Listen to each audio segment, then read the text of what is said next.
Hello, my name is Kevin Farmer. I'm the Branch Chief for Watershed Programs with the USDA's Natural Resources Conservation Service. Since 1944, USDA has been authorized to deliver the Watershed Protection Program. Through this program, USDA has been able to help several local communities to address issues such as flooding, water quality, nutrient management, and several other needs across the watershed. Throughout the years, several men and women who've worked for NRCS have helped to deliver these programs with local sponsors in the community. They are legends, and this is their story. Back there when you're a little boy working on those mud dams and playing in the concrete pipes and watching dams being built, never would you believe that that would turn into your career, even after graduation. Hi, my name is Larry Caldwell. I'm the old dam man. I have worked with NRCS and the Watershed Program for over 54 years, and this is my watershed moment. I grew up on a farm in northwest Iowa, and we had a large area between our machine sheds and our barns and everything, and whenever it rained, the water would congregate in two different little drainage ways there. And I was probably 6 years old, 5 years old, and I'd love to go out there in those areas while it was raining and the water was running down there and make little dams in there so it'd store the water back. And then sometimes I'd put 2 or 3 in a row, and then I'd put all my farm animals and soldiers and horses and everything downstream, and then go up and break the dams and watch all the toys flush on downstream. That was great fun for a 6-year-old boy. My mother didn't think too much about it because I'd always come in soaking wet and muddy and all, but every time it'd rain, I'd try to get out there to do that. That's one of my earliest memories and started a career in dams in the long run. When I would get home from school, I'd quickly change my clothes and hop on my bike and head to the nearest dam that was being built. I just loved to sit on the hillside and watch the black diesel smoke coming out of the dozers and earth movers and scrapers and as they built the dam. And soon they went ahead and built a large tower and a concrete pipe coming out of it. And when everybody all left, I'd go down and crawl up that pipe. It was always cool in the summertime, and sometime friends of mine would come over and we'd play hide and seek in that pipe and go all over their construction site. So that was the first time we really saw a dam like that being built. Thinking back, we always counted on the Soil Conservation Service technician coming out every spring. He would lay out our contour lines that we'd plant corn to. We'd always make sure that we mowed all the waterways. But at that time, it was just a part of farming that I didn't realize tie that all together with controlling soil erosion or the purpose of the dams.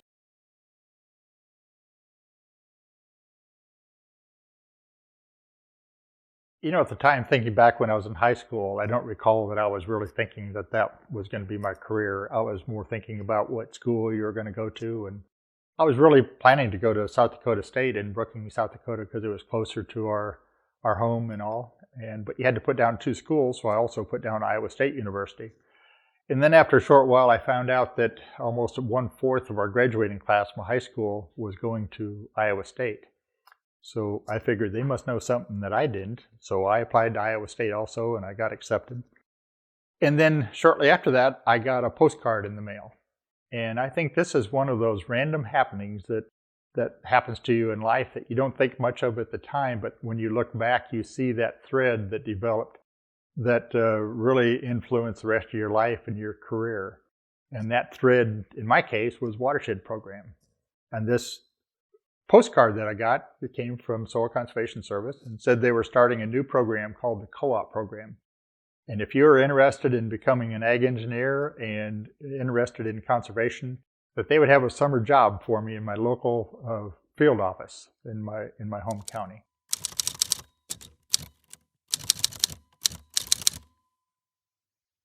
So I immediately wrote back and said, I want to be an ag engineer and I am interested in conservation. And within a couple of days, I got a call from the Soil Conservation Service and they offered me a job in my home county, which turned out to be wonderful.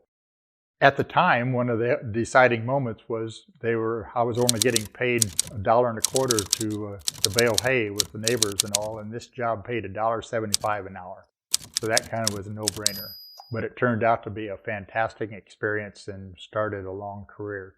The co-op program at that time was a 5-year program, so you'd work in different locations around the state, sometimes 6 months at a time, sometimes 3 months at a time. It's very similar to the Pathways program of today, where the individuals, while they're going to school, they can get experience in various offices before graduation. Through this co-op program, I worked in 3 different locations in the field, in a field office, an area office, and a project office. And then ended up with 6 months in the watershed planning unit in Des Moines, and then another 6 months in the design unit in Des Moines, where we planned and designed dams. Shortly after graduation from Iowa State University, I was assigned as a project engineer in north central Iowa. And I was there for 7 years before I got the opportunity to go to Missouri as the assistant state engineer. At that time, Missouri was getting heavily involved in a new concept with small dams in the watershed program. And I worked on that concept, and we planned and started implementation of many of those projects. And then at the end of 5 years, I had an opportunity and applied and was accepted as the state engineer in Oklahoma. Well, I soon discovered about the history of Oklahoma and the devastating floods that would occur almost every year that would cause great devastation to cropland, to families, to rural communities. It's kind of ironic, but the watershed program was really born out of the Dust Bowl days. That during that time, it was an extremely dry time. The vegetation was killed. There was a lot of bare soil that was out there that was blowing. But there were still intense cells of thunderstorms that occurred on small areas. When that happened, there was nothing to hold the runoff back in terms of vegetation, and the water would run off and cause devastating floods downstream. The most devastating one that people talk about is the Hammond flood that occurred in April of 1934, where the flood ended up removing a number of houses off their foundation. The Wilson family rode their house downstream and ended up crawling up on the roof, and it floated downstream until it crashed into a railroad bridge. All 7 members of the Adams family were killed that day during that storm.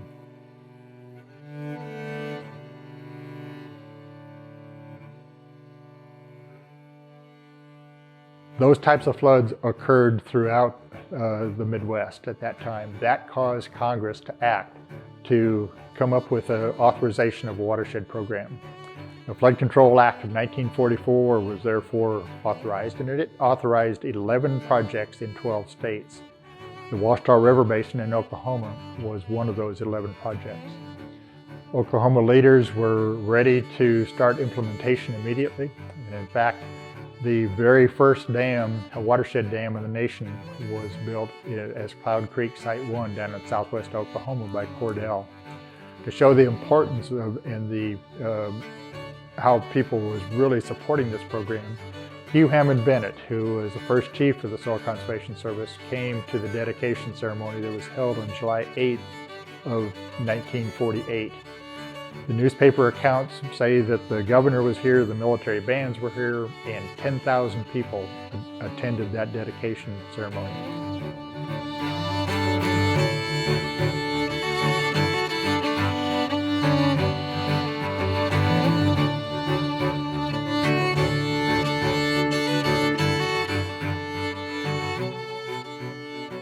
Soon after that, Sandstone Creek Watershed in western Oklahoma was another first. That was the first project that all 24 dams within the project were constructed. That was completed in 1953. And from there, it went on. Oklahoma had a number of firsts, including the first municipal water supply at Duncan, and a number of firsts throughout the watershed program.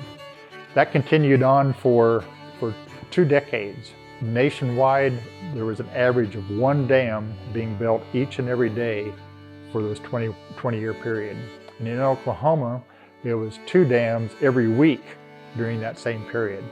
Just a tremendous workload, from starting with the local sponsors, which were generally conservation district in Oklahoma, where they would organize the watershed project with their neighbors. They would obtain easements from the landowners so they could build and operate and maintain those dams. For SCS at the time to do all of that survey work, all of the design work, construction contracts to build that number of dams is just phenomenal in my mind when you think back at the tools they had to use at that time. That generated Oklahoma having the most dams in the nation. We have 2,107 watershed dams statewide, more than any other state. And also not only the most dams, but some of the oldest dams, since they were so active early on. And that set the stage for the next part of the watershed program coming up. Originally, before any of these dams were built, any particular dam was built, the sponsors had to sign an operation and maintenance agreement. Basically, that committed the sponsors to operate and maintain those dams for the evaluated life of that project, which was generally 50 years. At that time, it seemed like 50 years was a long time. But when the 90s came about, since Oklahoma had some of the earlier dams, the end of that 50-year period was coming very quickly, and there was a lot of concerns that way. And especially since most of these dams were planned, designed, and built to control flooding on agricultural lands downstream. But soon after they were built, people started building downstream. You wouldn't think of building in those sites originally because it flooded all the time. But now that it didn't flood, people started building houses, businesses, roads downstream. So now, instead of those dams protecting agricultural areas, now they're protecting human life. And since that time, strong dam safety laws came into effect, and they did not come close to meeting dam safety standards when people's lives were at stake. So as we were approaching that end of that 50 years, sponsors were getting very concerned what's going to happen in the future. And especially since they didn't own the land. 98% of these watershed dams in Oklahoma are on private land. So they had to deal with the landowners, they had to deal with the maintenance, which was becoming quite costly, and they were concerned what's going to happen in the future. So there was a increasing interest and questions being asked. Partners like the National Watershed Coalition, the Association of State Dam Safety Officials, were starting to get concerned, and they started a conversation that started in Oklahoma, basically, but then soon expanded nationwide to see what could be done, because SCS did not have the authority to replan those projects, to rehabilitate those dams looking in the future. So that became the focal point of the sponsors working together in partnership with SCS and a lot of other organizations to work with Congress on trying to get authorization so we could rehabilitate the dams. Here in Oklahoma, we were fortunate, I believe, to Congressman Wes Watkins, who is a representative for the southeast part of the state that his district came up to include Stillwater. He was a member of our local church congregation. And inevitably after worship services, we'd meet back in the lobby and he'd have some question about the watershed program or funding issue or whatever. And more the conversations kind of led toward how to deal with aging dams.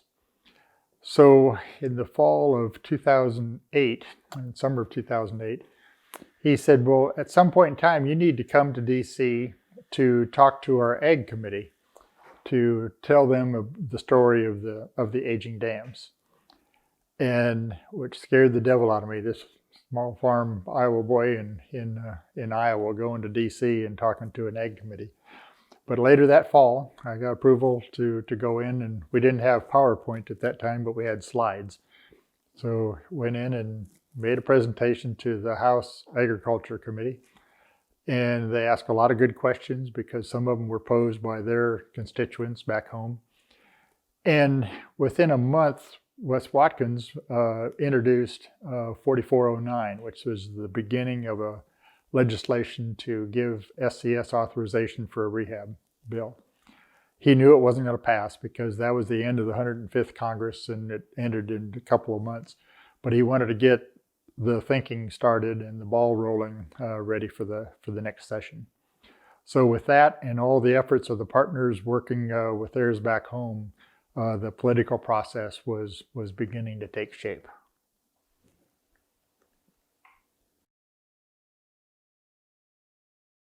You bet. I'm ready. Fire away. What was a pivotal moment when legislation for the rehab program ignited?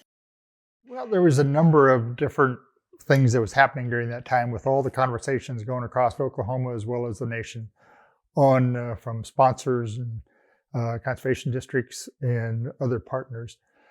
But we decided to highlight Cloud Creek Site 1 again. We thought this would be a perfect time to highlight the first dam in the nation that was built. And if you recall that there was 10,000 people at that original dedication on July 8th of 1948, we thought it'd be good to highlight the very first of these watershed dams that come to the end of its 50-year evaluated life. So on July 3rd of 1998, we planned a public celebration to commemorate that ending of the 50-year life of Cloud Creek Site 1. We did not get 10,000 people at the event, but we got 1,000 and we counted that as a success. The day before the public celebration, we had planned a helicopter tour for NRCS Chief Pearlie Reed and Congressman Frank Lucas. We thought it'd be good to show them the number of dams and the setting of the dams in the upper Washita River Basin and how they protected agricultural areas as well as communities and others. I had prepared a nice notebook with all the details and facts and figures of all the dams and the communities we were going to see. We took off a little later than planned, and it turned out to be very fortuitous. We didn't leave the ground until about an hour after the planned time to start, but it worked out well because all the schools were getting out about that time, and school buses were driving up and down the county roads. They were crossing the aging bridges, and when you look upstream, you'd see 2 or 3 or more dams that were protecting those bridges downstream. Pearlie Reed was very quiet during the tour, but following that, he made a couple of comments, and he didn't mention anything about our nice notebooks that we'd made. But he did make the comment that while the agency may not have a legal obligation to assist sponsors and communities with rehabilitating these dams, the agency certainly had a moral obligation, and not to leave that partnership that had been so strong for 50 years, and to continue to work with them so we could rehabilitate those dams so they could be safe structures and protect human life as well as agricultural areas for the next generations to come. Hey Larry, so now that you took us to the moment where the chief and congressman realized the importance of having dams in the communities, what was the process to make this possible? Well, I think the legislative process really started at the Cordell celebration. Congressman Frank Lucas held an official House Ag Committee hearing in Cordell, where he heard directly from sponsors and others about the importance of the aging dams, the need for rehabilitating those, and so they could continue to protect the communities. So that was the first legislative effort at that point in this new 106th Congress. During the celebration, NRCS Chief Pearlie Reed announced that we were going to have a pilot rehabilitation project, so to demonstrate that the agency actually can go through the planning and design and construction of a rehab project. So that was announced that day. We started the following weeks, and we selected Sergeant Major Creek Watershed, site number 2, up by Cheyenne. So that started the process for the planning, design, and starting on construction. During that period of time, Congressman Lucas introduced legislation into the new Congress, the new 2-year Congress, and Chief Pearlie Reed asked if I would come to Washington, D.C. on a special assignment to work with the department and to work with Congress and on discussing the need for aging dams. That was a new experience for this kid to go to Washington, D.C. with the help of Doug McCaleb, who is the NRCS Legislative Director, and Bruce Julian, who was head of Watersheds at the time. We worked with a number of committees. We prepared for hearings. We provided tours to legislative staff, congressional staffs out to the field so they could see firsthand. We worked with a lot of partners, and we couldn't have done this, and this couldn't have happened without the partners of the National Watershed Coalition, the Association of State Dam Safety Officials, and the Portland Cement Association. Portland Cement Association had a lobbyist on their that they had hired to assist with working with Congress on providing facts and figures and discussing the need. This went on for the full year. We had a number of hearings. At the end of that year, Chief Burley Reed asked if we could extend that special assignment for another year, which we did. So we went back for more hearings, more tours, and during that time we had completed the design on Sergeant Major Creek. And at that time we had another public celebration in Cheyenne, Oklahoma to dedicate the very first rehabilitation project with NRCS on a watershed dam. That drew a large crowd. We got a lot of attention. Congressman Lucas was there again. It had not yet come to the point of having a vote in the Senate, but it was getting close, or in the House. On July 17th of 2000, the House voted on this act and they passed it. That was one big step in the process, but now it had to go through the Senate also. And while we were celebrating that day of the House vote, Senator Paul Coverdale from Georgia, who was the sponsor of the legislation on the Senate side, died very quickly. He had an aneurysm, and it was a shock to all. So after that, Senator Blanche Lincoln out of Arkansas picked up the baton and carried the leadership in the Senate. As it came later in the session, this was the end of the two-year session, and if it wasn't voted by both the House and the Senate in the same form and signed by the President, we'd have to start all over again in the following two-year Congress. So it came down to the end, and it was getting a little tense because it was getting to the end of the session, and they were fighting for floor votes, and we didn't know for sure if this was going to be able to get a vote. But Congressman Lucas made this as a part of some other legislation, totally unrelated, but they used a Grain Standards Act as the vehicle to get this legislation through Congress. So the House voted on it, the Senate voted on it, and on November 9th of 2000, President Bill Clinton signed the act, and that made it come into law and was a statute that NRCS now had authority for the first time to assist sponsors and communities with rehabilitating their aging dams. Yes, this got to be the exciting part. Going back to that Cheyenne celebration on dedicating the first rehabilitation project on Sergeant Major, the night before that celebration, NRCS Chief Burley Reed pulled me aside and said, "It looks like this legislation is going to pass. We're going to need a director for this brand new program." This was the first program that NRCS had in about 27 years since the RC&D program. And I said, "I'm honored, but it really depends on where the position would be headquartered." And he said, "Well, it'd be in Washington, D.C. And I told him I just couldn't do that. I've worked there many times through there, and I just can't move my family up to Washington, D.C. And he said, "Well, how about if we headquarter it in Stillwater, Oklahoma?" And I said, "I'm your man. We're ready to go." So he made the arrangements on one of the first remote locations. So I continued to be headquartered in Stillwater 1 week a month. I would fly to DC and we do our business there and what we needed to get the program started. 2 weeks a month, I'd go to other states and help them get started on the rehab projects that they had. It was a wonderful time for just getting everything started. On some of the pilot projects, we involved some of the field staff to come in because we did not have any policy or procedures at that time. We started with a blank sheet of paper. It was a real opportunity to start a brand new program, develop the policies, come up with the procedures, and we relied on the state staffs, sponsors, and our partners to assist in preparing that. After 4 or 5 years, I came back to Oklahoma and assisted Oklahoma and also in some national issues on various watershed issues that were occurring. Finally, in November of 2009, I retired from NRCS after 41 years of experience, with the vast majority of that time being spent within the watershed program. You still have an office at the How are you keeping busy? I'm still getting phone calls as we speak. Yeah. So you retired after how many years, Larry? Retired after 41 years of federal service. And how is retirement going? Were you really retired?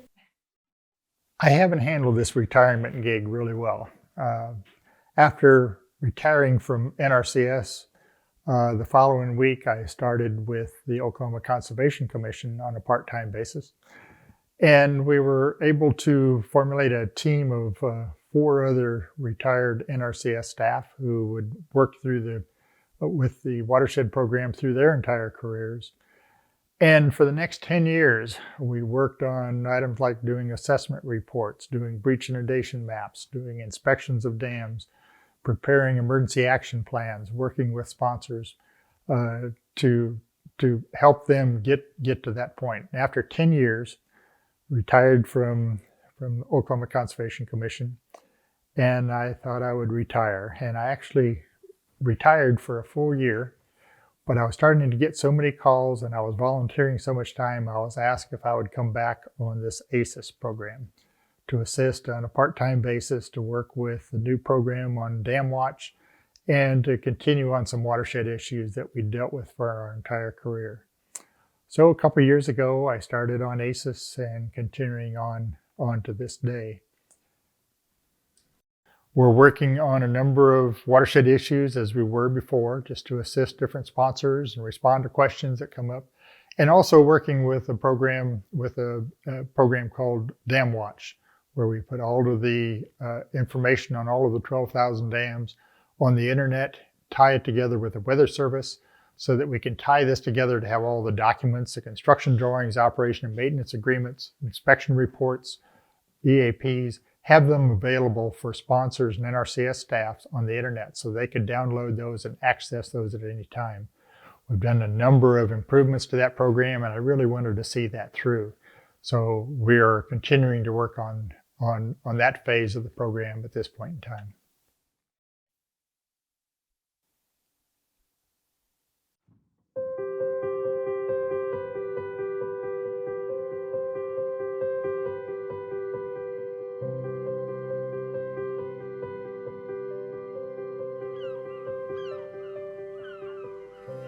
Okay, this is site 40M of Stillwater Creek Watershed. It's one of 35 flood control dams in the watershed. It serves not only a purpose of providing flood control downstream to agricultural areas, but also the city of Stillwater. It also provides water supply, originally designed to provide water supply for the city of Stillwater, but now they get it from another source. So the city of Perry has now tied the water line to it, so this is their source for a portion of their water supply. It was built in 1972. That's 50 years ago this year. It's in very good shape. It's been well maintained. They do a good job of keeping the auxiliary spillway mowed, keep the trees off of it, make sure there's no erosion in it. Same way with the embankment. They've kept that in good shape. There's no trees on the embankment. There's no erosion that's there. They inspect it annually, and when they find some either erosion or something needs to be addressed, they take care of it right away.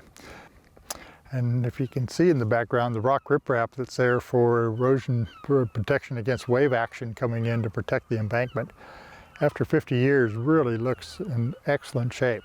It's doing its job. Everything is, there's no places where the rock has deteriorated and fallen apart, and it's still looking like the day it was constructed. This is what we'd like to see all of the 2,100 dams in Oklahoma and the 12,000 dams nationwide. If they'd look like this, everything would be in good shape.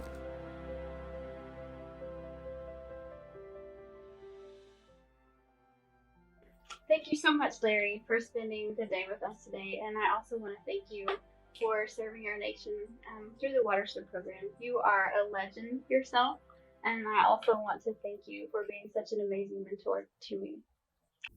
Thank you, April. I appreciate that. And I appreciate the opportunity to share some of the small pieces I did in my career, but especially the importance of the watershed nationwide. We're all a piece of that program.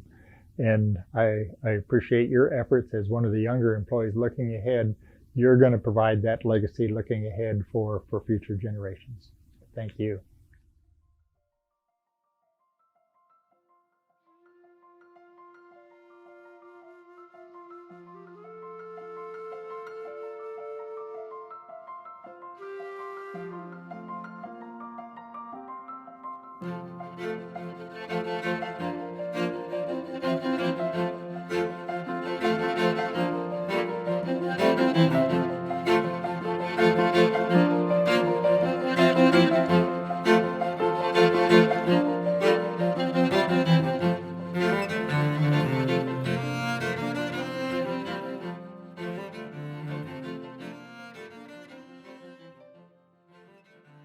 If you have not talked to your children about what you do for a living, what your career has been all about, not only for watershed dams, but looking at agriculture in general and conservation out there within nature, you need to sit down and explain what you do, the importance of what you do.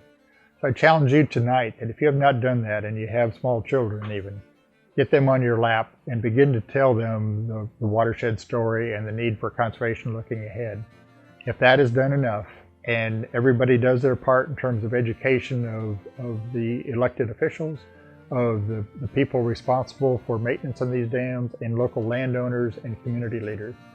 It's a constant education effort, but when that is done, it's going to help guarantee the safety of these dams and the protection of the community for generations to come.